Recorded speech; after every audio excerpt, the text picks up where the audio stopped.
Swayam Prabha. Digital India. Educated India.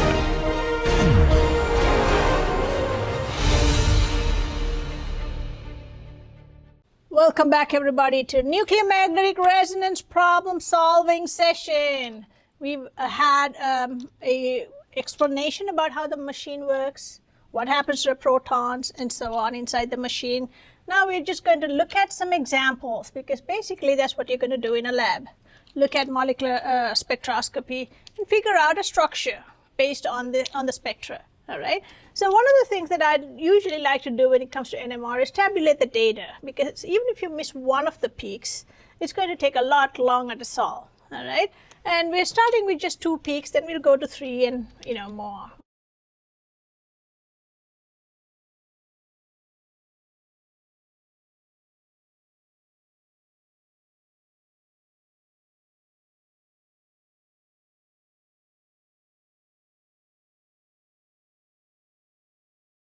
And so on. All right, let's look at this one. We have a peak around 2, and then we have a peak around 6. One of them is a doublet, and one of them is a triplet. Doublet, triplet. So let's call this A and B. And we can find the ratio between A and B, the number of protons, by looking at the ratio. So one's 4 centimeters, the other one's 12 centimeters. And if you divide by the lowest number, it is a 1 to 3. So we know that there are 3 protons in this doublet, and there's 1 proton in the quartet.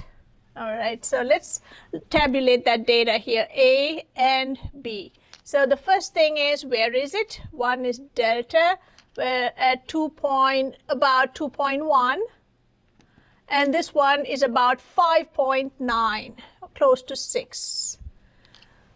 The multiplicity here is a doublet, tall doublet. Over here, this is a quartet, right? Now, over here, if you look at that, the number of hydrogens underneath that peak, number of hydrogens is 3 for this, A, and for B, it is 1. All right, what else do we know? Well, from the multiplicity, we can always figure out the number of neighbors. N stands for neighbors, and we've done this before, neighboring protons. N plus 1 is equal to the multiplicity. Doublet is a 2, triplet is 3, singlet is 1, and so on. In this case, doublet would be 2, and a quartet would be 4 for the multiplicity. All right, so it's basically the number of peaks here. There's 2 here, and here we have 1, 2, 3, 4 here. That's what we're going to put. And then we're going to figure out the neighboring protons. All right, so let's go about doing that. So N plus 1 is 2, so therefore N is going to be 1. These 3 protons have 1 neighbor. And if you go about on this one, N plus 1 is 4. Quartet is a 4. You can see 1, 2, 3, 4 peaks there. Therefore, N is going to be, when you bring this over, 3. That means this proton, B proton, has got 3 neighbors. So that kind of makes sense that this must be the neighbor for this, and this must be the neighbor for this. All right, so first of all, the best thing to do when you're starting off an NMR is checking to see if you have any unsaturation. And the formula for that, let's say unsaturation means the number of rings or double bonds. Okay, so saturation means it's having the maximum number of hydrogens possible. So here's omega, and if you have n number of carbons, we know that 2n plus 2 would be the saturated number of hydrogens for that molecule. If we take off the number of hydrogens that are presently there, which is m, and divide that by 2, then you would get the number of double bonds or rings. Now, one of the things that we have to remember is if you have halogens, add 1 to m. If you have nitrogens, then you subtract 1 from m. Okay? So that's something to remember. So here we have 2 chlorines, so which means you have to add 2 to this. So I'm going to write this again, N number of carbons and M number of hydrogens. Okay. So here let's put the numbers, 2 times 2 plus 2.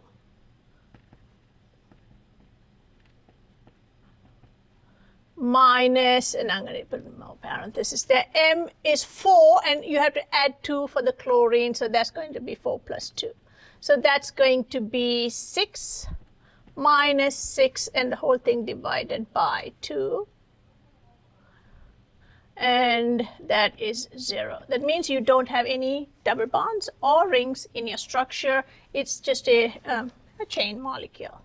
All right, so now we have that information that comes in handy, especially when you have bigger molecules, but it's a good practice to just do a quick back of the envelope calculation to see if you have double bonds or rings, because that would save you a lot of time to trying to decipher the structure. One of the things that's unusual about this, that it doesn't have a ring or a double bond, but it has something, a peak at 6, which is very d-shielded. That means you have either very electronegative atoms on it. Typically, that's why it's d-shielded. In this region, you would get also pi bonds, but we know we don't have pi, so it must be d-shielded because of very electronegative atoms. In this case, there's only chlorine there. Carbon and hydrogen are not electronegative. All right, so looking at this data, we can come up for a structure for this. There are only 2 carbons, so we can draw out the carbons like this. And we cannot put the chlorine in the middle because chlorine is monovalent, and therefore it cannot hold on to 2 things. So the carbons are linked together. So on one of the hydrogens, A has got 3 hydrogens. The only way to do 3 hydrogens would be to put them like that. And let's say B has 1 hydrogen, and well, we can put that over like this. Okay, and you have chlorine here and chlorine here. Okay, so now does that make sense? We talked about how when you have 3 things, that's going to split the neighbor into a 3 plus 1 quartet like this. If you have 1, then it's going to split the neighbor as 1 plus 1 doublet. So the n plus 1 rule is going to stay. Let's say you didn't have a hydrogen here. You had 3 chlorines here, let's say. Okay, that means you don't have any neighboring hydrogens. N will be 0. So therefore, n plus 1 would be 1. You would get a single peak. That's what you would get, around 2. However, since you have a hydrogen next door, the hydrogen can have a spin up with the field or a spin down against the field. So let's call this HB, and let's say this is your HA. So your HB is going to can have 2 possibilities. One, it can have a spin up, or it can have a spin down. Those are the only 2 possibilities. And we talked about that inside the machine. So if this is in the same direction as the magnetic field, you will have an increase in that field, and you will have a delta E slightly bigger. This is against the field, so it will be slightly lower than that. So you'll have 2 energy levels there, mini energy level splittings. That's what called the splitting. You can have 2 different fields affecting all these 3 protons at the same time, because they're all 3 bonds away. 1, 2, 3, 1, 2, 3, and 1, 2, 3. So 3 bond couplings are the most common and most powerful in alkanes. So therefore, you have 3 of these 3 bond couplings. Okay, all of these will have the same field by HB. So HB is just 1 proton. It can either be up or it can either be down. Those are the only 2 possibilities. So therefore, you would have 2 different fields affecting it. Therefore, this is not going to be a singlet. It is going to be a doublet. Okay. Now, this is really hard to see here, but this would be in an alkane typically about 6 to 8 hertz. A very small amount, 6 to 8 hertz. Okay. Let's look at what HA can do to HB. And I'm going to write this again. Now, if you don't really have any protons for this, let's say there's nothing here, this is going to be a singlet. So you would get a singlet for this if there's no neighbors. Okay, no neighbors, you would just get a singlet. Let's say you had another chlorine here. You just get one peak. However, you have 3 neighbors and they're all identical and they're all the same distance away, 3 bonds, 1, 2, 3.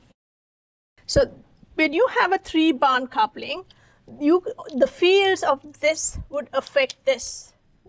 All the HAs can be in the same direction as the field of the machine or the magnet. So therefore, you can have either all 3 going in the same direction. So this is going to be the HAs, HA, HA, HA. Or you could have 2 of them go in the same direction. And so that is going to be a little bit less than this, having all 3 in the same direction and creating a field that's going to hit HB. Or you can have 2 of these being up and the middle one being down, or you can have this being down and these 2 being up. Those are pretty much the only iterations possible.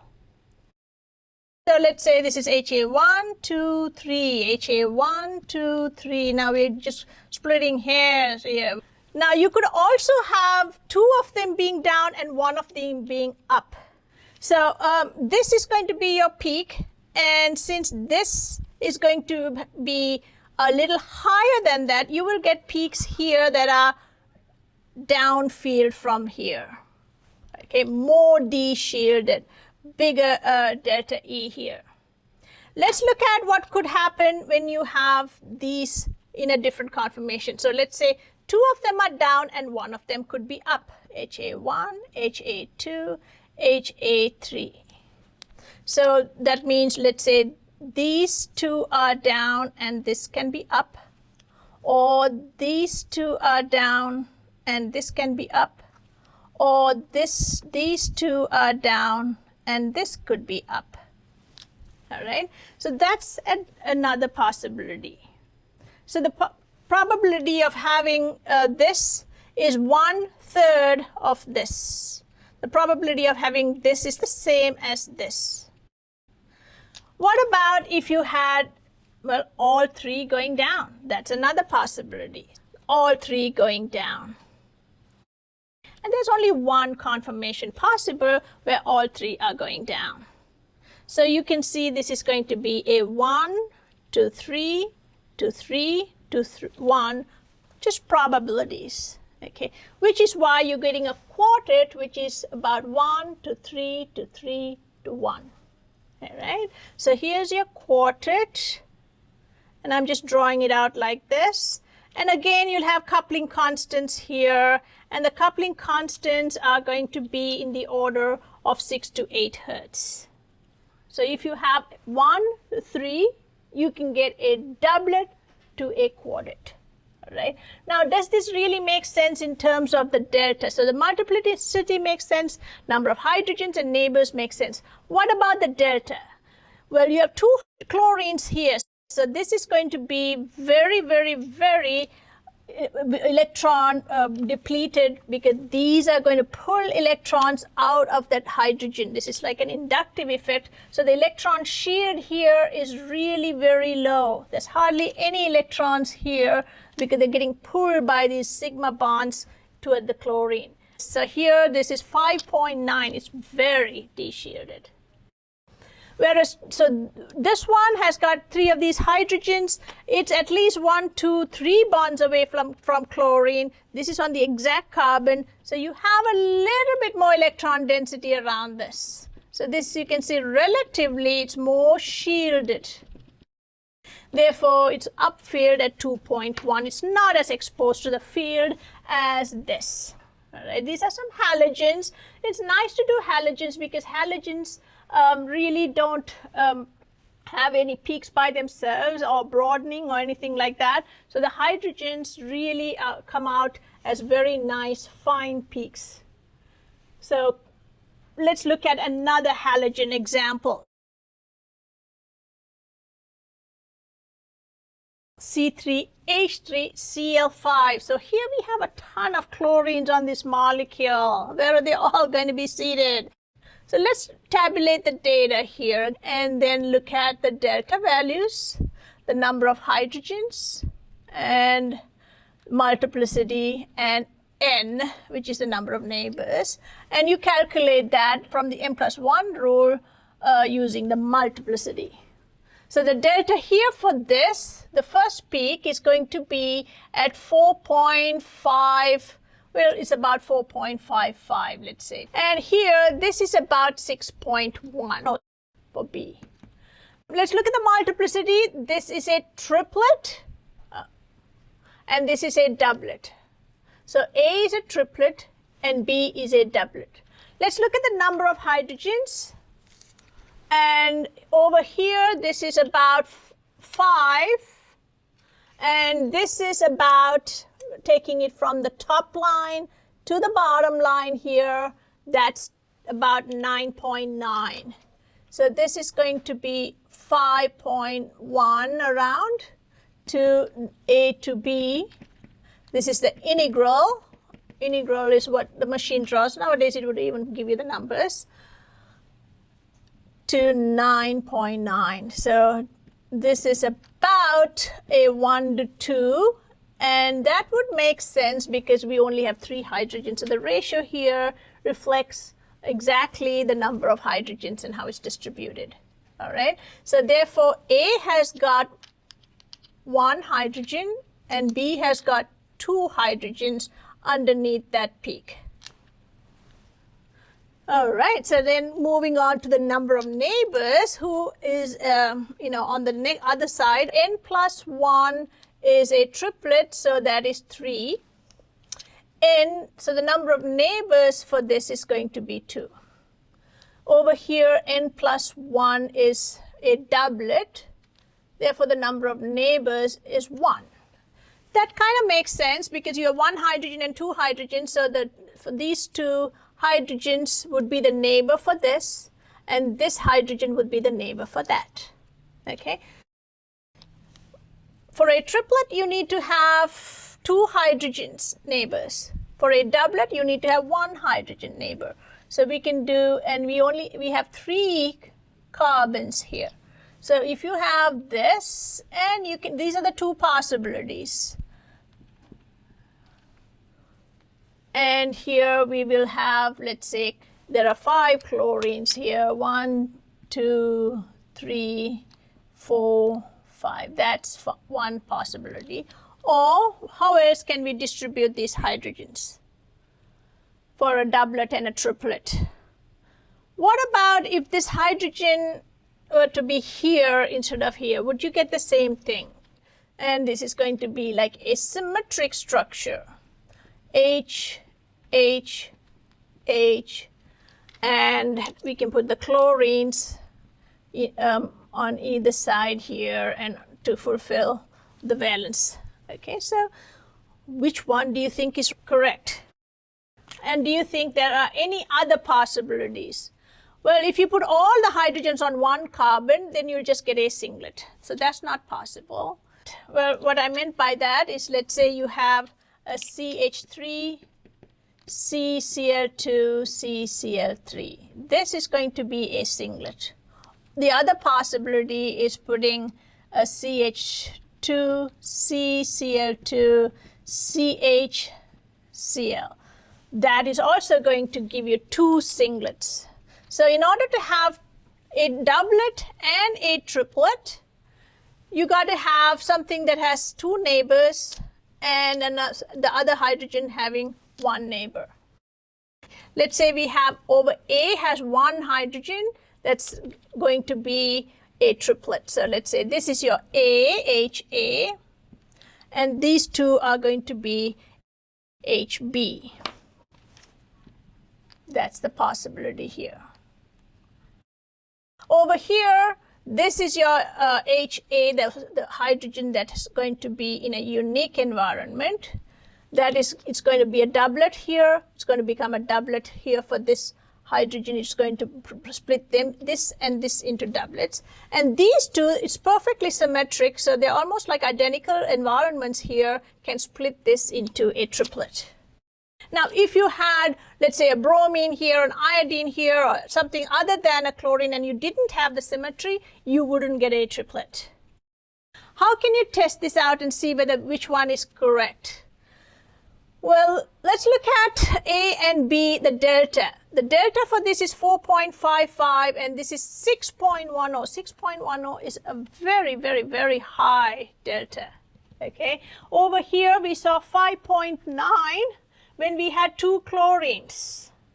And so most probably the hydrogen that has the 2 chlorine atoms on the same carbon is the one that is B, because that's very de-shielded. Okay, so looking at this value, we can extrapolate to this compound here. Over here, this one has 1 chlorine, this one has 1 chlorine, this one has no hydrogens. This structure is where you have 2 chlorines for that HCH, on that CH. All right, so you have 2 chlorines on that carbon bearing the hydrogen, which is very similar to this, and this is 5.9, and this is also very, very close, almost, in the same region. Therefore, I would go with this structure and not this, just based off of the delta. Okay, so now that we have confirmed, okay, this is the distribution, does the splitting make sense? Over here, in this case, HA and HB, these were on the same carbon, whereas these are on 2 separate carbons. So what about the splittings? How are they going to be split? Well, if you take this, we can see that if this is, let's say, HA, and let's say HA has no neighbors, it would be a singlet. But in this case, HA has got 2 neighbors, HB, let's say 1 and 2. They can, in this case, HB can provide an environment here where it's going to have about 6 to 8 splitting that, let's say, about 7 hertz. Okay, so the JAB splitting coupling constant is going to be 6 to 8 hertz, typically for alkanes. So let's say, take an average, it's about 7.5 people here, but let's say this is 7. And let's say this is HB1 is splitting this. It can be up or down, increasing the field or decreasing the field felt by that proton. So you would get a doublet if you only had HB1. However, HB2 is also there, and that is also going to split HA. So it is being split by the exact same environment here. These 2 protons are on carbons bearing 2 chlorines. Therefore, the coupling constants would be identical. So here, you would have that split again by HB2. All right. So this is be about 3.5 and 3.5, 3.5, 3.5. So that is going to be very symmetric, and here you would get a triplet. And I would write this 7 hertz. So therefore, you would see a triplet for HA. So instead of having 1 peak, you would have a triplet for HA. Let's look at the other hydrogen here, HB. So if you have HB and you didn't have HA, let's say you had another chlorine here, you would get a singlet. However, HB is looking at HA, and in this case, they're identical, so this and this would have the exact same delta value because of the identical environments. So this is going to be for HB1 and 2. No neighbors, let's say you would get a peak around 6.1. However, you do have 1 neighbor. The neighbor can be going in the same direction as the field, or it'll be opposite direction, as the field, the magnetic field, the tiny magnetic field that it creates. So therefore, you only have two possibilities. These are very, very tiny, but because they are so close by and it's a 3-bond coupling, at some point they'll be parallel, and you would see that these would be affected by it and they will be split. The field is split, therefore the energies will be split, and therefore instead of getting a singlet, HB is going to be a doublet. All right. Now, the height of that peak depends on how many hydrogens there are. Since there are 2 of them, it's double the height as this because there's only 1 hydrogen here. So the height just tells you there's the ratio of the number of protons in that molecule. So here is a very simple example of halogens being split differently because of the different distribution of hydrogens.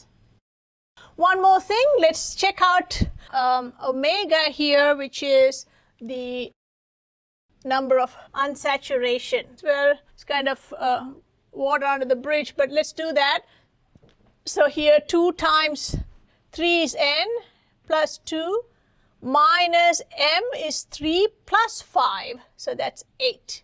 So that's going to be 8 minus 8 over 2 is 0. So that tells us there's no double bonds or rings. So that's something we should have done at the beginning, but I just want to make sure that you know how to do that regardless of how simple the structure is.